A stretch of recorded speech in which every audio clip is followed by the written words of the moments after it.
Friends, welcome है आपका हमारे यूट्यूब चैनल पे। फ्रेंड्स, आज हम आपके लिए फिजिक्स की फर्स्ट पार्ट लेकर आए हैं। फिजिक्स की फर्स्ट पार्ट पे डिस्कस करेंगे। फर्स्ट पार्ट का फर्स्ट चैप्टर हमारा वैद्युत आवेश तथा क्षेत्र है। इसे इंग्लिश में हम इलेक्ट्रिक चार्ज एंड फील्ड्स बोलेंगे। इलेक्ट्रिक चार्ज एंड फील्ड्स, चूँकि ये वैद्युत आवेश तथा क्षेत्र चैप्टर का नेम ही है, इसलिए इस चैप्टर में हम वैद्युत आवेश को जानेंगे, वैद्युत क्षेत्र को जानेंगे कि वैद्युत आवेश क्या होता है, इलेक्ट्रिक चार्ज क्या होता है, इलेक्ट्रिक फील्ड्स क्या होती है। तो हम इस पे चर्चा करेंगे। तो ये सब जानने के लिए हमारी एक प्रक्रिया होती है, एक घटना होती है, वैद्युत आवेश की घटना होती है, जिसे हम आवेशन कहते हैं, चार्जिंग। तो पहले हम देखते हैं आवेशन क्या होता है, चार्जिंग क्या होती है। तो पहले देखते हैं कि इस आवेशन के बारे में क्या कहा गया है, डेफिनेशन माने, इसका बेस माने, क्या कहा गया है, पहले इसे देखते हैं। तो आइए, कह रहा है कि जब दो वस्तुओं को आपस में रगड़ा जाता है तो उनमें इलेक्ट्रॉनों का स्थानांतरण होता है। अब हम बता दें कि जो वैद्युत आवेश होते हैं ये इलेक्ट्रॉन, प्रोटॉन, न्यूट्रॉन।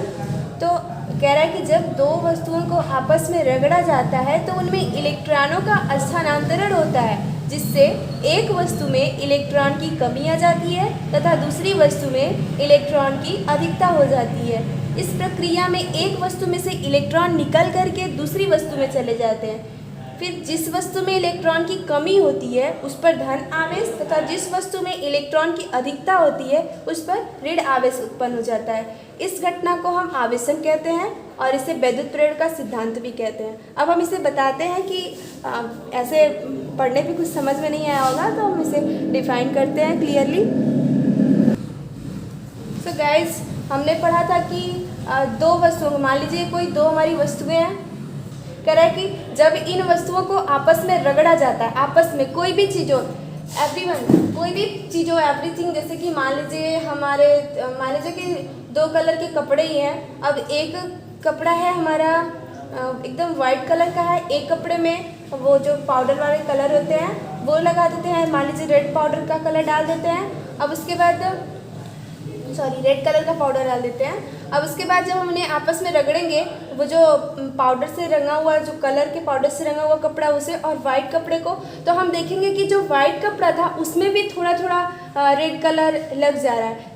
उसे तो हमने उस कपड़े में लगाया नहीं था, लेकिन रगड़ रहे हैं जब, तो कुछ उसमें क्या पार्टिकल निकल कर उसमें गए, तभी तो ऐसा हुआ, तभी तो दूसरा कपड़ा भी कलरफुल हो रहा है। तो ऐसे इसमें भी होता है। मान लीजिए हमारी कोई भी दो वस्तुएं हैं, तो अब कोई वस्तु, इसमें इलेक्ट्रॉन, प्रोटॉन, न्यूट्रॉन तो मौजूद होंगी।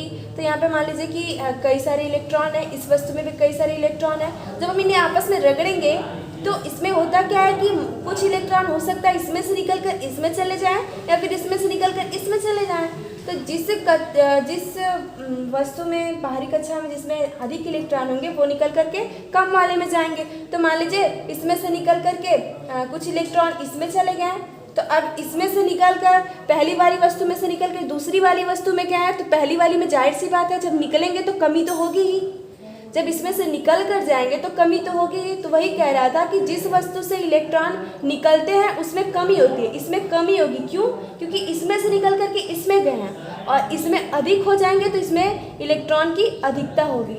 तो हमने यही पढ़ा था कि जब दो वस्तुओं को आपस में रगड़ा जाता है तो उनमें इलेक्ट्रॉनों का स्थानांतरण होता है। मतलब कि इसमें से निकलकर इसमें जा रहे हैं, फिर इसमें से निकल के इसमें आए, तो इलेक्ट्रॉनों का स्थानांतरण होता है, जिससे एक वस्तु में इलेक्ट्रॉन की कमी आ जाती है और दूसरी वस्तु में इलेक्ट्रॉन की अधिकता हो जाती है। इसमें से पहली वाली वस्तु में से निकल के दूसरी वाली में गए, इसमें इलेक्ट्रॉन कम हुए, क्योंकि इसमें से तो निकल के दूसरी वाली में चले गए तो इसमें कम हो जाएंगे, और दूसरी वाले में कुछ तो बड़े होंगे, इलेक्ट्रॉन तो जो बड़े होंगे, जिसमें बड़े होंगे उसमें अधिकता होगी। अब फिर कह रहा था कि जिस वस्तु में इलेक्ट्रॉन की कमी होती है उस पर धन आवेश। धन आवेश क्यों? हम सोचेंगे ये तो उल्टा लग रहा है, इसमें कमी हो रही है तो इस पर ऋण आवेश होना चाहिए। नहीं, ये बिल्कुल कंप्लीटली रॉन्ग है। यहाँ पे हम देखते हैं कि कमी हो रही है। अब ये बताइए कि ये कमी क्यों हुई? क्योंकि इसने इसे दिया। अब कभी भी हम देखते हैं देने वाला जो दाता होता है वो हमेशा धनी होता है, जो दाता होता है उसमें हमेशा धन आवेश, उसमें हमेशा पॉजिटिव चार्ज आते हैं। तो इसमें कमी हो रही है, मतलब ये इसे दे रहा है तो ये धनी हुआ, इसलिए इस पर धन आवेश आएगा। इस पर जो हमारा आवेश होगा वो धनावेश होगा। और जो ले रहा है, जो ग्रहण कर रहा है, जो ग्राही है, ये हमारा इस पर ऋण आवेश आएगा। इस पर आवेश जो है वो हमारा ऋण आवेश आएगा। तो जिस वस्तु में इलेक्ट्रॉन की कमी हुई, इस पर धन आवेश, क्योंकि ये धनी है, दाता है, तो इस पर धन आवेश आ जाएगा, पॉजिटिव चार्ज होगा। और ये ग्रहण कर रहा है, ले रहा है, इसमें इलेक्ट्रॉन की कमी मतलब इलेक्ट्रॉन की अधिकता हो रही है, तो इस पर ऋण आवेश होगा। इस पर ऋण आवेश होगा, पॉजिटिव निगेटिव चार्ज होगा। तो ये हमारा जिस वस्तु में इलेक्ट्रॉन की कमी होगी उस पर धन आवेश, और जिसमें इलेक्ट्रॉन की अधिकता होगी उस पर ऋण आवेश। ये जो हमारी प्रक्रिया है वो आवेशन कहलाएगी। और इसे कहीं कहीं पे वैद्युत प्रेरण का सिद्धांत भी कहते हैं। अगर आपसे पूछ दिया बाय द वे कि वैद्युत प्रेरण का सिद्धांत क्या होगा, तो हम कहेंगे ये तो हमने पढ़ा ही, आवेशन पढ़े थे। तो अब आवेशन की घटना ही वैद्युत प्रेरण का सिद्धांत कहलाती है। तो हम यहाँ से याद करेंगे आवेशन और वैद्युत प्रेरण का सिद्धांत एक ही होता है। तो ये था हमारा आवेशन। अब हम अपने वैद्युत आवेश तो हमने पढ़ लिया। अब इसमें वैद्युत आवेश होता क्या है, तो अब इसे देखेंगे इलेक्ट्रिक चार्ज क्या होता है। तो आइए देखते हैं। तो हमारी अगली टॉपिक है वैद्युत आवेश, जिसे हम इंग्लिश में इलेक्ट्रिक चार्ज कहते हैं। अब देखते हैं कि ये डिफाइन कैसे किया गया है। कह रहा है कि धनावेशित अथवा ऋणावेशित कण वैद्युत आवेश कहलाते हैं। अभी हमने ऊपर देखा था धनावेश आया था, ऋणावेश आया था। तो वो जो कण होंगे जिस पर धनावेश और ऋणावेश आ रहा है वो हमारे वैद्युत आवेश कहलाएंगे।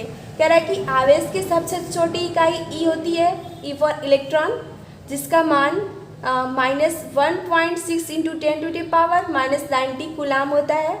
किसी पदार्थ पर आवेश की मात्रा, कोई पदार्थ है उस पर अब आवेश की मात्रा ज्ञात करनी हो तो आवेश की मात्रा ई का पूर्ण गुणज होती है। मतलब कि उसमें पूर्ण संख्या से गुणा किया जाता है, ना कि कोई अब इलेक्ट्रॉन तो आधे होंगे नहीं तो 1/2 3/2 इससे नहीं गुणा किया जाएगा, बल्कि होल नंबर से मल्टीप्लाई किया जाएगा, पूर्ण गुणज होती है। अर्थात किसी पदार्थ पर आवेश की मात्रा ई, फिर यहाँ पे 1/2 हाफ ई नहीं होगा बल्कि 2e 3e 4e ...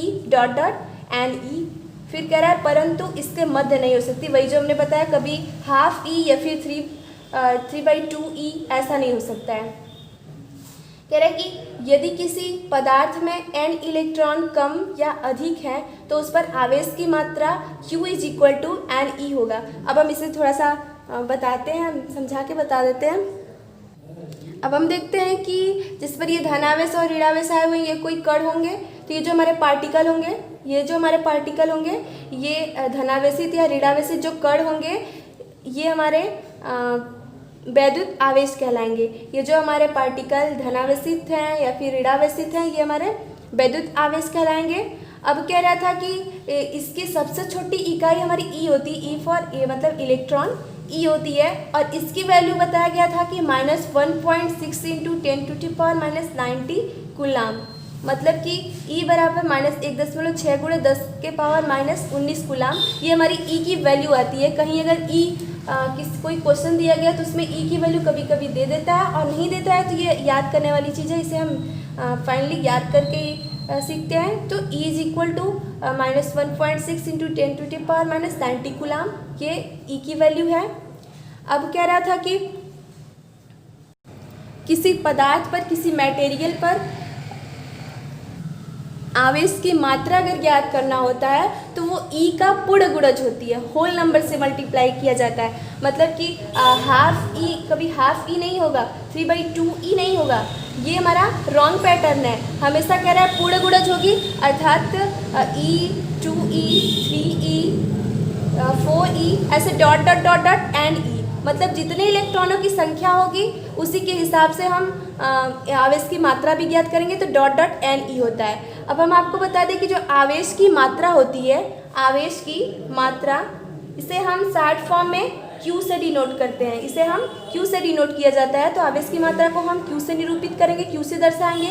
कहीं Q लिखा हुआ है तो हम समझ जाएंगे ये आवेश की मात्रा की बात की गई है। हमने भी ऊपर देखा था कि बताया जा रहा था कि आवेश की मात्रा, किसी पदार्थ में आवेश की मात्रा E का पूर्ण गुणज होती है। मतलब इलेक्ट्रॉन ई की वैल्यू यही रखी जाएगी। ई का पूर्ण गुणज होती है। तो हमने जब देखा था तो E2 E3 E dot dot करते करते एन ई तक आया था। तो हमारी जो आवेश की मात्रा होगी ये एन ई हो सकता है। एन की वैल्यू कुछ भी हो सकता है। एक एन की value natural number Na12 whole number, sorry natural नहीं whole number, 1 2 3 4 5 dot dot dot N, मतलब एन की वैल्यू कुछ भी हो सकती है, 1 2 3 4 जो होल नंबर में आएगा। अब यहाँ से एक डेफिनेशन ऐसे भी कर सकते हैं कि किसी पदार्थ में इलेक्ट्रॉन की संख्या और आवेश की सबसे छोटी इकाई ई के गुणनफल को आवेश की मात्रा कहते हैं। एक तो हो गया कि किसी पदार्थ में आवेश की मात्रा ई का पूर्ण गुणज होती है, ये आवेश की मात्रा का डेफिनेशन हो गया। एक हो गया कि किसी पदार्थ में आवेश की सबसे छोटी यूनिट ई और उस पदार्थ में उपस्थित इलेक्ट्रॉनों की संख्या के गुणनफल को हम आवेश की मात्रा कहेंगे। दो तरीके से इसकी डेफिनेशन हो गई। तो ये था हमारा आवेश की मात्रा। अब यहाँ पे अगर मान लीजिए कि कह दे कि अगर किसी पदार्थ में इलेक्ट्रॉन की संख्या मतलब N2 है, किसी पदार्थ में इलेक्ट्रॉन की संख्या 2 है, मतलब किसी पदार्थ के 2 इलेक्ट्रॉन है। अब पूछेगा कि इसमें आवेश की मात्रा क्या है, तो हम अपने फार्मूले पे रखेंगे Q = Ne।